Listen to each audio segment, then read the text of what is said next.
up, Chess? How's it going, man? It's going good, man. We're gonna fuck some bitches. Let's do it, dude. Alright, so this is the M2 and starting it up. Dang. It starts off in the sports mode, right? Now it's normal. So what, just like hit it once? Yep, now it's in exhaust mode. Really? Yep. And people didn't figure that out on the M forums right away? Took a while for people to figure it out. That's weird, dude. Oh shit. Dude, alright, so the clutch like pops back at you. Yeah. I didn't expect that. I'm used to like the lazy clutches that come up. This one's just springs. It's nice though. Alright, Chas, what are your favorite things about the M2? So far, really just the handling. I mean, coming from my E30, I really like the way this kind of just brings me back to that. It's small, it's nimble, it's easy to turn, it has plenty of front end grip. Maybe it's with the new 4S tires, but it just really hugs and it just sticks in corners. How would you compare it to other BMWs you've driven? Like, what else have you driven? I mean, compared to like the E90 M3, I really like it just because of the torque. I mean, obviously the turbo motor definitely, just the way the boost is compared to naturally aspirated V8 in that engine, it just makes a huge difference. I think around town it's more fun to drive. It seems like it's more darty, more fun, so that's probably my biggest thing. And exhaust note wise too, this one definitely has that nice sound. The V8 was nice, but I think it's equally nice in its own way. So what made you go manual over DCT? Just manual for life, man. I just love the way it's fun to have the interaction with the car. I mean, DCT was tempting. I test drove one and I almost did it when I placed my order, but I was pushing you into it, I remember that. yeah, at the end of the day, I kind of thought, well, maybe I should just go DCT, but the manual just stuck true and I went with the manual. It's good, man. Yeah. It's just all these M cars, they have like a specific shifter feel that other cars don't have. Yeah, and it seems like it's even followed through the years. Like even compared to like my E30 I had, I still have that same kind of feel. And some people call it rubbery. I just think it has that. It's kind of like tactile in a way. It could be maybe a little bit more precise if you really want to get picky, but I think it gives you just enough feedback where you're happy with it. So going onto the freeway, we're 50 miles an hour. Should I be like third or second? Third's about right. Third? Yep. See what it does. It's really linear, man.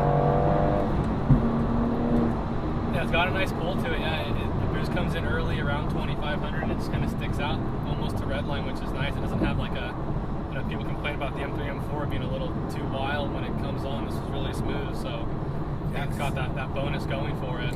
That was like 3,500 RPM or so, and right when I gave it gas, like it pulled me back, but it was the same pull all the way up to red line. Yeah. Then going from third to fourth, the shifter's really, really smooth. So is the clutch. So everything was, it was smooth, really. Yeah, there was no drama. I think it's got like enough gear shift throw where it's enough to kind of be when you're cruising around town, not be too short and too snappy, but then when you want to get on, and it's just the right length in my opinion. So I really like it.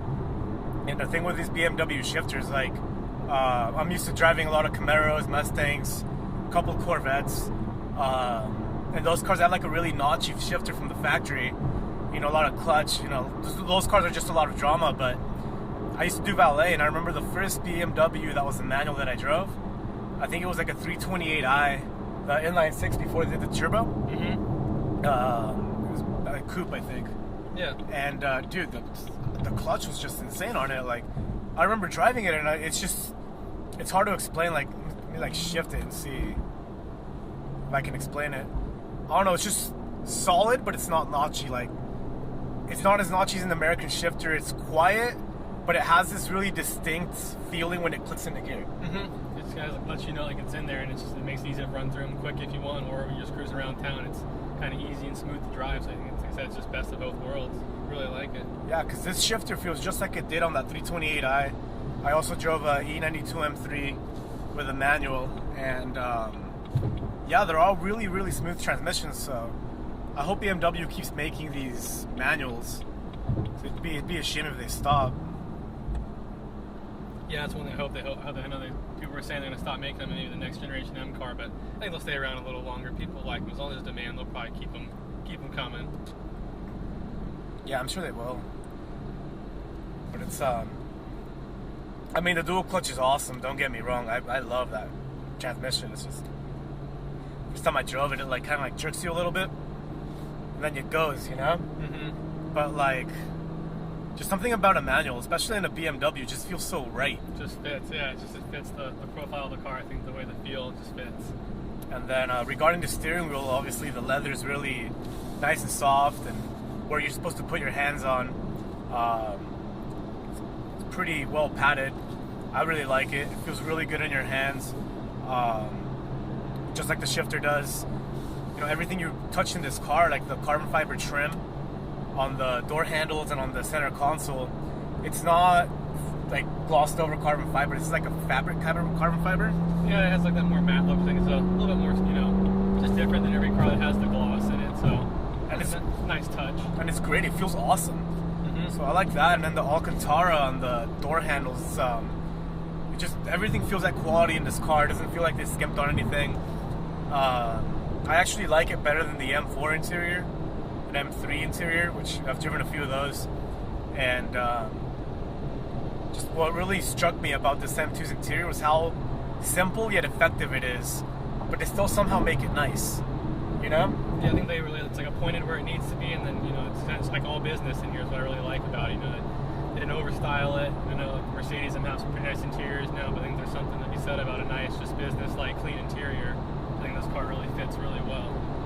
Yeah, that, and like, I mean, you've got the Pilot Sport 4S tires on here, and the car is just, it's super, it's been lowered on A-box springs, right? Mm-hmm. Yep. It's just, the car ride's amazing.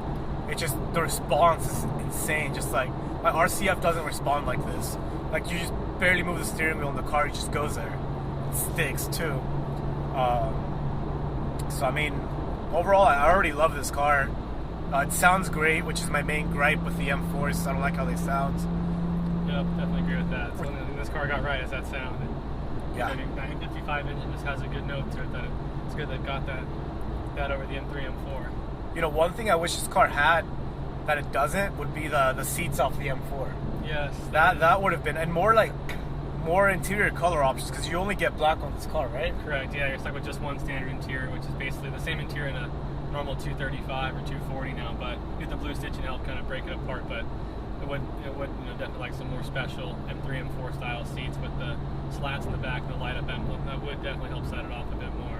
Yeah, and then the ability to choose your interior color is amazing. I mean, when I was buying my RCF, I was gonna get a blue one with black interior, but then I saw a black with the red leather, and man, the red leather is insane. Yeah, like that would be one nice touch, just having red leather. And I've been tempted to try and switch someone's seats out of an M3, M4, but you know, it's just one of those things. I guess I'll hang out with the black for a while, right? And the seats aren't bad. I mean, they're comfortable, you know. They're definitely not as well bolstered as the M4s, but I mean, how much was this car? Like 57?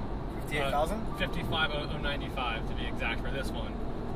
So I mean, for a mid-50s car, I think, you know, what you got out of it, they definitely, you know, gave you money where it needed to be spent, and then, you know, where they could have, you know, maybe done a little bit more to make it a little bit more pointed. Well, hey, for the price, you can't beat it. This car is definitely worth 55,000.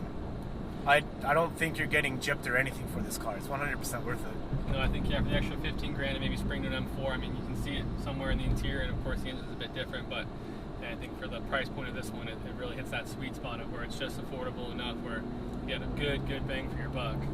And this car's just unique. I mean, besides yours, I think I might have seen one, maybe two M2s actually.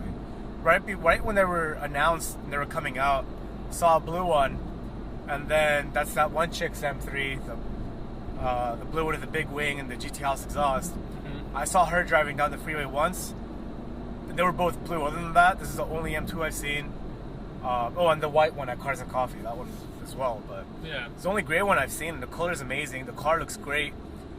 In pictures, I didn't really like it that much. I thought it was too scrunched, too small, but in person, it's great, man. Yeah, I almost had those same feelings when I saw it in pictures. I thought the front end might have been too busy, and I didn't kind of see the proportions. But once you see it in person, kind of the way the rear end and the hips were real wide out, then you really see kind of what they were looking for. It's almost like an E46 on steroids. In a sense, it has that same kind of more squared profile with a taller greenhouse, but just the fenders in this car alone just really sell it to me. I agree, man. This is definitely a gorgeous car. It looks good. It drives well. It's pretty quick. We're in second gear going 35. And that felt good. So the boost kicks in around 2,500, right? Mm-hmm. All right. Yeah, that's why I didn't feel it as much before, because I already technically in boost, right? Yeah, you're already pretty full into it, but yeah, if you get it in those low revs in second, let it really have it, it'll shove you back pretty good. And it did. Keeps that pull going for a while too, which is nice. So that's amazing, man. Oh shit. So we're actually on our way to go get an exhaust installed. You'll probably see those videos before this one. But we'll go ahead and revisit the car. We're getting just the cap back done tonight. We'll do the rest of it eventually, and maybe a tune, some pure turbos. We'll revisit this car. soon. Yeah, I'm gonna keep it stock, right? Yeah, stock for a while. Next thing you know, you're on HREs, you're lowered and putting a GT House exhaust on it. Sometimes the temptation is just too big to resist. I agree, man. Look at my car. But yeah, I mean, BMW M2, I definitely recommend it. I think it's a great car. It looks good. The price is right for what you get. Maybe it's an M car. You can't really talk bad about it. I mean, unless you're like a Corvette owner, then you're like, BMWs, they're so unreliable, they're so expensive. And then, you know, they go out and do a heads cam on their car for $6,000, and then they want a supercharger. Next thing they know, they're $30,000 deep. And yeah, we know a couple of those guys. And we know them very well, actually. Yeah. Is that on mean? No way. Alright guys, well on that note, we're going to let you guys go. Thanks for watching this review. I do have access to this car. This is one of my good friends. And if you have any questions below, drop them down. Want Canyon videos, want anything, you let us know. We'll get it done for you. Since we know there's not much out on this car. Thankfully, this guy's down to do a lot of cool stuff. Anytime, just give me a call. Yeah, or slip into them DMs. I'm going to put his Instagram info below as well as mine. And